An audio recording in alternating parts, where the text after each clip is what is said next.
Hi friends, welcome back to AHL Max. இன்னைக்கு என்ன பார்க்க போறோம்னா exercise 2.2ல divide the following third sum பார்க்க போறோம். 4964 divided by 8. 4964 8 ஆல டிவைட் பண்ண சொல்றாங்க. So 4964 உள்ள எழுதிக்கோங்க. 8 வெளியில எழுதிக்கோங்க. சைடுல வந்து டேபிள்ஸ் எழுதிக்கோங்க. ஓகேங்களா? So first digit எடுத்துக்கோங்க. 4 இருக்கு. ஸோ இப்போ இது வந்து வெளியில் இருக்க நம்பரை விட சின்ன நம்பராக இருக்குது. ஸோ 2 டிஜிட்டாக எடுத்துக்கலாம்.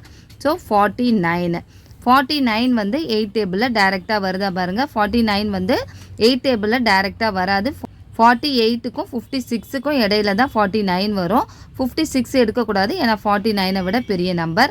ஸோ 49 விட சின்ன நம்பர் தான் எடுக்கணும். 48 வந்து 8 டேபிளில் 6 டைம் வரும். 8 6 ஆர் 48. ஸோ மேலே வந்து 6 போட்டுக்கோங்க, கீழே வந்து 48 வந்து எழுதிக்கோங்க. ஸோ இப்போ மைனஸ் பண்ணுங்கள். 49 மைனஸ் 48 ரிமைனிங் 1. ஸோ இப்போ வந்து வெளியில் இருக்க நம்பரை விட உள்ளே இருக்க நம்பர் வந்து சின்ன நம்பராக இருக்குது. ஸோ வந்து நம்ம என்ன பண்ணணும், நெக்ஸ்ட் டிஜிட்டை வந்து டவுன் பண்ணணும். ஸோ நெக்ஸ்ட் டிஜிட் வந்து 6 இருக்குது. இந்த 6ஐ வந்து டவுன் பண்ணிக்கோங்க. ஸோ இப்போ இது 16 ஆயிடுச்சு. 16 வந்து 8 டேபிளில் நமக்கு டைரெக்டாக வரும். 8 2s are 16. ஸோ அப்போ மேலே வந்து 2ஐ எழுதிக்கோங்க, கீழே வந்து 16ஐ வந்து போடுங்க. ஓகேங்களா? ஸோ இப்போ வந்து மைனஸ் பண்ணுங்கள். 16 மைனஸ் 16 0.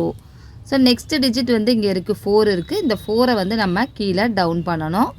ஸோ 4ஐ வந்து எழுதிக்கோங்க. 4 இருக்குது. 4 வந்து வெளியில் இருக்க நம்பரை விட சின்ன நம்பராக இருக்குது. ஸோ நெக்ஸ்ட் டிஜிட் வந்து நம்ம அடுத்த டிஜிட்டை வந்து டவுன் பண்ணணும்.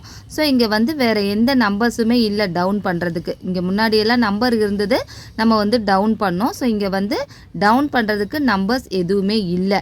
ஸோ அப்போ நம்ம என்ன பண்ணணும், ஃபஸ்ட்டு இங்கே வந்து 0 போட்டுட்டு அதுக்கப்புறமா பாயிண்ட் வச்சுட்டு நம்ம வந்து கீழே வந்து 0 ஆட் பண்ணணும். ஓகேங்களா? ஏன் வந்து 0 வந்து இங்கே போடணும் அப்படின்னா, நம்ம வந்து இதை மேலேருந்து கீழே டவுன் பண்ண நம்பர், இதிலேருந்து மைனஸ் பண்ணி கிடைச்ச ரிமைனிங் நம்பர் கிடையாது. ரிமைனிங் நம்பராக இருந்தால் டைரெக்டாக பாயிண்ட் வச்சுட்டு நம்ம வந்து இங்கே கீழே வந்து 0 வந்து சேர்த்துக்கலாம். இது வந்து மேலேருந்து கீழே டவுன் பண்ண நம்பர். அந்த நம்பர் வந்து சின்ன நம்பராக இருக்குது. வெளியில் இருக்க நம்பரை விட உள்ளே இருக்க நம்பர் சின்ன நம்பராக இருக்கிறதுனால ஃபஸ்ட்டு வந்து நம்ம 0 வந்து சேர்த்துட்டு அதுக்கப்புறமா வந்து பாயிண்ட் வந்து இங்கே வைக்கணும். ஓகேங்களா? பாயிண்ட் வச்சுட்டு கீழே வந்து நம்ம 0 வந்து ஆட் பண்ணணும். ஸோ இப்போ வந்து இது 40 ஆயிடுச்சு. 40 வந்து 8 டேபிளில் எத்தனை டைம் வரும், டைரெக்டாக வரும். 8 5s are 40. ஓகேங்களா?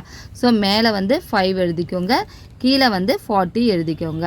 ஸோ இப்போ மைனஸ் பண்ணுங்கள். 40 மைனஸ் 40 0. ஓகேங்களா? ஸோ நல்லா ஞாபகத்தில் வச்சுக்கோங்க, இது வந்து நம்ம மேலேருந்து கீழே டவுன் பண்ண நம்பர், ரிமைனிங் நம்பர் கிடையாது. ரிமைனிங் நம்பர்னால் இதிலேருந்து இது மைனஸ் பண்ணி கிடைச்ச நம்பர் இல்லை.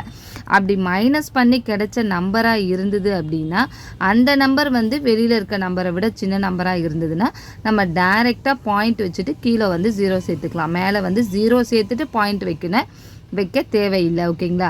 ஸோ இது மேலேருந்து கீழே இறக்கின நம்பர், டவுன் பண்ண நம்பர், அந்த நம்பர் வந்து வெளியில் இருக்க நம்பரை விட சின்ன நம்பராக இருக்கிறதுனால நமக்கு இன்னொரு டிஜிட் தேவைப்படுது.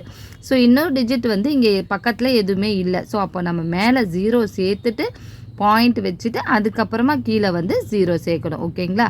ஸோ நம்மளோட கோஷியன்ட் வந்து 620.5, ரிமைண்டர் வந்து 0. ஸோ இப்போ இங்கே எடுத்து எழுதுங்க. கோஷியன்ட் வந்து 620.5, ரிமைண்டர் 0. நான் சொல்லிக் கொடுக்குற விதம் உங்களுக்கு புரிஞ்சிருக்கும் அப்படின்னு நினைக்கிறேன். என்னோடய வீடியோ பிடிச்சிருந்தது அப்படின்னா உங்களோட ஃப்ரெண்ட்ஸுக்கு ஷேர் பண்ணுங்கள், லைக் பண்ணுங்கள். என்னோடய வீடியோ மறக்காமல் சப்ஸ்கிரைப் பண்ணுங்கள். டவுட் ஏதாவது இருந்ததுன்னா கமெண்ட் செக்ஷனில் கமெண்ட் பண்ணுங்கள். தேங்க்ஸ் ஃபார் வாட்சிங்.